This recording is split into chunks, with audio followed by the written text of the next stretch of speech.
Welcome, ladies and gentlemen. Thank you so much for your great support always. I'm so grateful for your continued support. Thank you so much, ladies and gentlemen.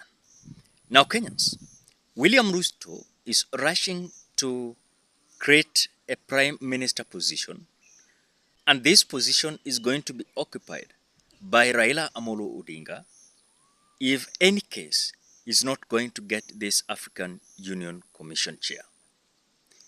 The question that we don't still understand, what is this prospect of William Samoei Ruto campaigning for Raila Amolo Odinga towards this African Union Commission bid, yet he has not identified what is this that is going to make Raila Amolo Odinga to win this position. Remember, we are having the so-called the Islamic organization that has 29 countries, and these 29 countries endorsed the candidate from Djibouti. Raila Odinga is having a massive support from East African community. But now we have Afrocon and something, I'm forgetting those names. We have Francophones and Africans, and these two things uh, are going to identify who is likely going to be the next African Union Commission chair. Remember, it is not easy to lobby these African countries to vote for your candidate. Earlier on, Uhuru Muigai Kenyatta had his own candidate, that is Amina Mohamed. And Amina Mohamed was, of course, assured that she was going to win the African Union Commission. But again, when the final result came, remember, Musa Faki was brought late. Even when submitting the credentials, Musa Faki submitted his CVs after the door had been closed. So Musa Faki came later, as some individuals across the Republic of Kenya claimed that Amina Mohamed was going to win with a landslide. But after the final result, I saw Amina Mohamed getting 24 votes, Musa Faki getting 38 votes. But remember, if you want to win, you must get 3/4 of the votes, and that is 37 votes. But now, as this so-called African Union Commission chair is giving William Samoei Ruto a lot of pressure, because he is being told, if you are not going to ensure that Raila Odinga is going to be the African Union Commission, then prepare for a little battle against, the people. And the people are speaking very clear and elaborate. If you told us that Raila Odinga is going to win this, what happened? That is the question. What happened? But now, as you can understand very well, that making Raila Odinga to be African Union Commission candidate is just to push Raila Odinga outside the politics of course, the Republic of Kenya. And so him being pushed out to go and contest for this position, it is a measure that William Ruto wants to be having easy time 2020 to 2022, because he understands very well the only threat is Raila Odinga.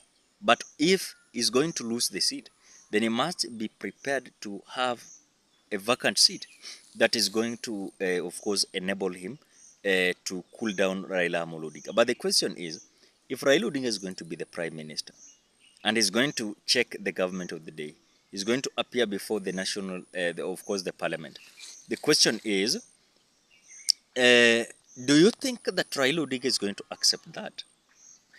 And can Raila Odinga decide that now we are not going for this African Union Commission, or we have tried our best, but he has lost it? Do you mean that Raila Odinga is likely to support William Ruto, or does it mean that the possibility of William Ruto working together will depend how William Ruto is going to handle this African Union Commission chair campaign, and that is Raila Odinga. Remember, there was a fundraiser of Raila Amolo Odinga to support him for campaign. Remember, the fundraising was postponed suddenly, you know, and we never knew what was happening. But now, as the so-called some individuals are claiming that fundraising to Raila Amolo Odinga will not help him to clinch that seat, because already some countries in Africa, they have decided to align themselves with a certain candidate, and the certain candidate is likely to be this candidate from Djibouti.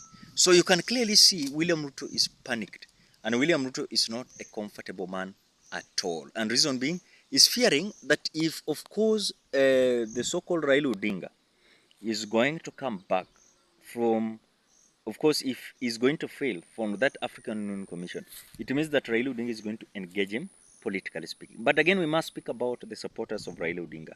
Can you see a scenario where the supporters of Raila Odinga will say that some of us will support you, but some of us will not support you? And that is maybe something that might burst in a way that you won't believe. But Kenyans, I've always asked myself a simple question, because clearly you cannot tell me that these individuals, they are busy crafting, ensuring that Raila Odinga is going to be the African Union Commission chair, so that they can have a space of the so-called the second term of William Samoei Ruto, which for me there is no guarantee that William Ruto is going to be re-elected. It is not going to be automatic. It is going to be a battle. It is going to be messy and noisy, you know, and that is the clarity that is there. For them to create the position for Raila Odinga, if he's going to fail there so that he can be prime minister, well and good. But the reality is things are going not as per the direction and the expectations of the so-called Kenya Kwanza government that were celebrating that this time around they are kicking Raila Amolo Odinga from the politics of the Republic of Kenya once and for all. That is whatever is happening. Purely, that is what is happening. So I think for me, let us just wait and see how things are going to be, because already they are also suggesting that the presidential limit to be first term be 7 years, second term 7 years, that is 14 good years. William Ruto is likely to go for 14 days, as 14 years rather, 14 years, you know, in terms of the presidency. So it is going to be so traumatizing, so shame, because even I'm tired with the president who cannot work, and again he's going to be added more years through the proposal of Samson Cherargei, who is the Nandi County senator, and also he came up with what do we call it? The so-called the term limit. I've talked about the term limit. I've talked about the seat of the Prime Minister created for Raila Amolo Odinga. Ladies and gentlemen, what do you think? Drop your opinion at the comment section below. Otherwise, thank you so much because of your great support. Please consider subscribing, liking, commenting, and sharing this video. Bye-bye till we meet in another video.